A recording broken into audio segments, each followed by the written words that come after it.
കുറുവാസനൻ ജോസഫും ജോസഫിന്റെ കുഞ്ഞമ്മയും ഉടമ്പടി തൈലവുമായി ഉടൻ ഛത്തീസ്ഗഡിലേക്ക്. ഞാൻ ആ കൃപാസനം പത്രത്തിന്റെ വലിച്ചു കുറച്ച് അവരെ തേങ്ങ ചമ്മന്തി അരച്ചു. എങ്ങനെയായാലും ചമ്മന്തി അവന് വയറ്റി ചെല്ലണം.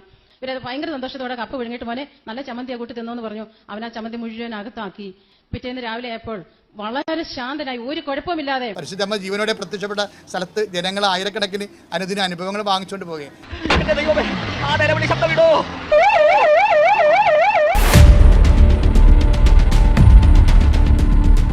മനുഷ്യക്കടത്തും മതപരിവർത്തനവും ആരോപിച്ച് കത്തോലിക്ക സഭയിലെ മടത്തലമ്മമാരായ പ്രീതി മേരി, വന്ദന ഫ്രാൻസിസ് എന്നിവരെ ഛത്തീസ്ഗഡിലെ ദുർഗ് റെയിൽവേ സ്റ്റേഷനിൽ വെച്ച് അറസ്റ്റ് ചെയ്ത് റിമാൻഡിൽ വിടുകയും ദുർഗിലെ വിചാരണ കോടതിയും സെഷൻസ് കോടതിയും ഇവരുടെ ജാമ്യാപേക്ഷ തള്ളി NIA കോടതിക്ക് വിട്ടതോടെ കത്തോലിക്ക സഭയിലെ വിശ്വാസികളെല്ലാം ഒരേ സ്വരത്തിൽ പറയുന്നത്, സകല ആശ്രയവും പാളിയ സ്ഥിതിക്ക് നമ്മുടെ ജീവിച്ചിരിക്കുന്ന ചെറിയ തിമിരം മാത്രമുള്ള കുറുവാസനൻ ജോസഫിനെയും ജോസഫിന്റെ കുഞ്ഞമ്മയെയും വിളിക്കൂ, ഉടമ്പടി എടുക്കൂ, മടത്തലമ്മമാരെ രക്ഷിക്കൂ എന്നാണ്.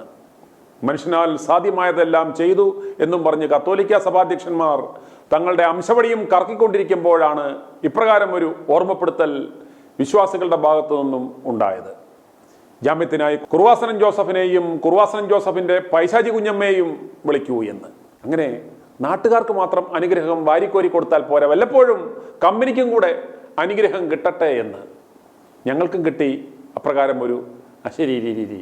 ജോസ് തോമസ് ആണ് പാലായിന്ന്. ഞാൻ പറയാ, ഇന്ന് നമ്മുടെ ഈ കന്യാസ്ത്രീകളുടെ ബേലി കിട്ടാൻ വേണ്ടി, ജാമ്യം കിട്ടാൻ വേണ്ടി കൃപാസന കുഞ്ഞമ്മയും കുഞ്ഞച്ചനും എന്നാ ചെയ്യുന്നു? അവർക്ക് ഉടമ്പടി എടുത്ത് 2 മാസം കൊണ്ട് ആ ജയിലിന്റെ പുറത്ത് കൊണ്ട് ഒട്ടിച്ചു വെച്ചാൽ പോരെ? ഒരു വീഴേ ചെയ്യുന്നേ അതേപ്പറ്റി. ഈ കുഞ്ഞമ്മയും കുഞ്ഞച്ചനും ചുമ്മാ ഇരിക്കുന്നത്. സത്യം പറഞ്ഞാൽ അത് ഈ സഭാ നേതൃത്വത്തിന് അറിയത്തില്ലേ നമ്മുടെ കുറുവാസനൻ ജോസഫിനെ ഒരു ഉടമ്പടി എടുത്താ? അതായത് അണ്ടിയോട് എടുക്കണം മാങ്കാടെ പുളി അറിയാമെന്ന് അറിയാം. കാര്യങ്ങൾ നടക്കണമെന്നുണ്ടെങ്കിൽ നിയമപരമായി നോക്കണമെന്നറിയാം, അത്ര തന്നെ. ജോസഫിനെയും ലവന്റെ കുഞ്ഞമ്മയെയും സ്മരിക്കുവാൻ കിട്ടുന്ന അവസരങ്ങളൊന്നും ഞങ്ങൾ സാധാരണ പാഴാക്കാറില്ലാത്തത് കൊണ്ട് ഇത് ഞങ്ങളുടെ നിയോഗമാണെന്ന് കരുതി കത്തോലിക്ക സഭയിലെ മെത്രാന്മാരോട് ഞങ്ങൾ പറയുന്നു, നിങ്ങൾ ഈഗോ ഒന്നും വിചാരിക്കേണ്ട, കുറുവാസനൻ ജോസഫിനെയും ലവന്റെ കുഞ്ഞമ്മയെയും വിളിക്കൂ, ഒരു ചിഹ്ന ഉടമ്പടി എടുക്കൂ, ജയിലിൽ കിടക്കുന്ന ആ പാവം മടത്തലമ്മമാരെ രക്ഷിക്കൂ. നാട്ടുകാരെ കൊണ്ട് മുഴുവൻ ഉടമ്പടി എടുപ്പിച്ച് അനുഗ്രഹം വാരി കോരിച്ചൊരിയുന്ന കുറുവാസനൻ ജോസഫിന്റെയും ലവന്റെ കുഞ്ഞമ്മയുടെയും അനുഗ്രഹം നിങ്ങൾക്ക് വേണ്ടേ മെത്രാന്മാരെ? BJP-കാരന്മാരുടെയും മറ്റ് രാഷ്ട്രീയക്കാരന്മാരുടെയും ചെരുപ്പ് നക്കുന്നതിന് പകരം കുറുവാസനൻ കുഞ്ഞമ്മയുടെ ആ അത്ഭുത ശക്തി നിങ്ങൾക്ക് സ്വയം പ്രയോജനപ്പെടുത്തിക്കൂടെ? കുഞ്ഞമ്മ വിചാരിച്ചാൽ NIA കോടതിയിലെ ആ ജഡ്ജിയുടെ മനസ്സു മാറില്ലേ? ചെയ്യേണ്ടുന്നത് എങ്ങനെയെന്ന് ഞാൻ പറഞ്ഞു തരാം. നിയോഗങ്ങൾ ഓരോന്നായി ഒരു ചെറിയ പേപ്പറിൽ എഴുതുക. മിനിമം 6 എണ്ണമെങ്കിലും വേണം. ഒരെണ്ണം ചോദിച്ചാൽ അത് നടന്നില്ലെങ്കിൽ പൈശാചി കുഞ്ഞമ്മയുടെ വില പോകില്ലേ? അതുകൊണ്ടാണ് ഉടമ്പടി എടുക്കേണ്ടുന്നത് തട്ടിലും മുട്ടിലും താഴത്തും മേലത്തും വരാലും പാമ്പ്ലാനിയും കല്ലറങ്ങാടനും പെരുന്തോട്ടവും ആട്ടുംകാട്ടവും എല്ലാം എടുക്കണം. ഇവന്മാർക്ക് പറ്റുമോന്നറിയില്ല. വെളുപ്പിന് 5 മണിക്ക് ചാടി എഴുന്നേറ്റ് കുളിക്കണം, പല്ല് തേക്കണം, എന്നിട്ട് കുഞ്ഞമ്മയുടെ ഓയിൽ വാരി ദേഹമാസകലം പൂശണം. പിന്നെ കുഞ്ഞമ്മയുടെ ഉപ്പ് വാരി കിഴക്കോട്ട് തിരിഞ്ഞു നിന്ന് കുറച്ച് അണ്ണാക്കിലേക്ക് വാരിയിട്ട് കുഞ്ഞമ്മയോടുള്ള മധ്യസ്ഥ പ്രാർത്ഥന ഒരു 100 തവണയെങ്കിലും ചൊല്ലണം. കുറുവാസനത്തിൽ നിന്ന് തന്നെ മേടിച്ച കൊന്തയെടുത്ത് ഉരുട്ടുകയും വേണം. പിന്നെ ആളൊന്ന് കുറഞ്ഞത് 100 കുറുവാസനം കള്ളസാക്ഷ്യ പത്രം വീതം തലച്ചുമടായി ഛത്തീസ്ഗഡ് ചീഫ് മിനിസ്റ്റർ, ജില്ലാ മജിസ്ട്രേറ്റ്, DGP-യുടെ വസതി, അമിത് ഷാജി, മോദിജി, നദ്ദാജി തുടങ്ങിയ ജിമാരുടെ വസതിക്ക് സമീപം കൊണ്ട് വിതരണം ചെയ്യുക. കോയമ്പത്തൂരിലെ അണ്ണാച്ചി വിജയകുമാർ ഞങ്ങളുടെ ഐശ്വര്യം എന്ന് മനസ്സിൽ മന്ത്രിച്ചു കൊട്ടും പോകുക. കാവിക്കോവിക്കോ കോവിയുടെ വീട്ടുപരിസരത്തോ ഈ കള്ളസാക്ഷി പത്രം വിതരണം ചെയ്യരുത്, പ്രത്യേകം ഓർമ്മപ്പെടുത്തുന്നു. കൂടാതെ മടത്തലമ്മമാരെ പാർപ്പിച്ചിരിക്കുന്ന ദുർഗ ജയിലിന്റെ കന്നിമൂലയിൽ കുഞ്ഞമ്മയുടെ മഞ്ഞ കളറുള്ള തിരിയും, പ്രവേശന കവാടത്തിൽ ചുവന്ന കളറുള്ള തിരിയും, പിൻവാതിലിൽ പച്ച കളറുള്ള തിരിയും കത്തിച്ചിട്ട് ഒന്ന് പതുക്കെ തിരിഞ്ഞു നോക്കുക. പുലർച്ചെ വന്ന് ജയിലിന് തീ വെക്കാൻ നോക്കുന്നോടാ, കുത്തേ കബീനെ എന്നൊക്കെയുള്ള അശരീരി കേട്ടാൽ ഹല്ലേലൂയ എന്നൊന്നും പ്രതിവാക്യം പറയുവാൻ നിൽക്കരുത്. കമുന്ന് വീണേക്കണം സാഷ്ടാംഗം, അല്ലെങ്കിൽ ലവന്മാർ ശൂലം കയറ്റിക്കളയും. ഉടമ്പടി, കുഞ്ഞമ്മ, കുറുവാസനം, നിയോഗം, ജപ എന്നൊക്കെ മാത്രം പറയുക.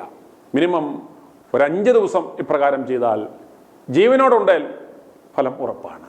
10 കൊല്ലം വരെ ജയിൽ ശിക്ഷ കിട്ടാവുന്ന വകുപ്പുകൾ ഇട്ടാണ് മടത്തലമ്മമാരെ ജയിലിൽ ഇട്ടിരിക്കുന്നത്. ഛത്തീസ്ഗഡിലെ ദുർഗിൽ 5 ദിവസമായി ജയിലിൽ കഴിയുന്ന മടത്തലമ്മമാരുടെ ജാമ്യാപേക്ഷ സെഷൻസ് കോടതി തള്ളിയിരുന്നു. കേസ് പരിഗണിക്കുവാൻ അധികാരമില്ലെന്ന് കാണിച്ചാണ് കോടതി ജാമ്യാപേക്ഷ തള്ളിയത്. തുടർന്ന് ബിലാസ്പൂരിലെ NIA കോടതിയെ സമീപിക്കുവാനും നിർദ്ദേശിച്ചിരിക്കുകയാണ്. ചായ കുടിക്കാനും കേക്ക് ഞണ്ണാനും തുള്ളിച്ചാടിപ്പോയപ്പോൾ ഇത്രയും പണി തരുമെന്ന് പ്രതീക്ഷിച്ചില്ല. ഇതേ തുടർന്നാണ് അറ്റകൈ എന്ന നിലയിൽ കുർവാസനം ജോസഫിനെയും ജോസഫിൻ്റെ പൈശാചി കുഞ്ഞമ്മയിലും ആശ്രയിക്കുവാൻ മെത്രാൻമാർ തീരുമാനിച്ചത്. ജോസഫ് ഇന്ന് ഛത്തീസ്ഗഡിന് തിരിക്കാൻ സാധ്യതയുണ്ട് എന്നാണ് കരക്കമ്പി. ഇതിനിടയ്ക്ക് മറ്റൊരു സമാന്തര നീക്കവും അങ്ങ് ദില്ലിയിൽ നടക്കുന്നുണ്ട്. ഛത്തീസ്ഗഡ് മുഖ്യമന്ത്രിയെയും BJP സംസ്ഥാന അധ്യക്ഷൻ രാജീവ് ചന്ദ്രശേഖരെയും അമിത്ഷാ ദില്ലിക്ക് വിളിപ്പിച്ചു. അമിത്ഷായുടെ ഓഫീസിൽ കൂടിക്കാഴ്ചയും നടത്തി.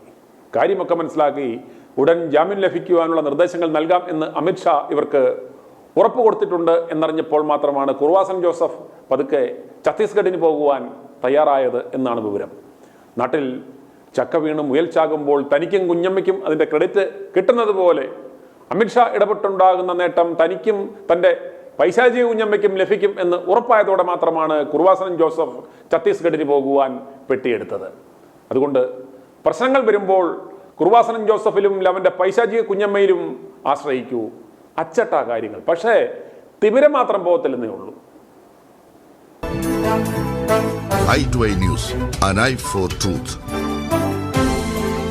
i2i News സബ്സ്ക്രൈബ് ചെയ്തിട്ടില്ലാത്തവർ ഇപ്പോൾ തന്നെ സബ്സ്ക്രൈബ് ചെയ്യുക. നോട്ടിഫിക്കേഷൻ ലഭിക്കുവാൻ ബെൽ ബട്ടണും അമർത്തുക.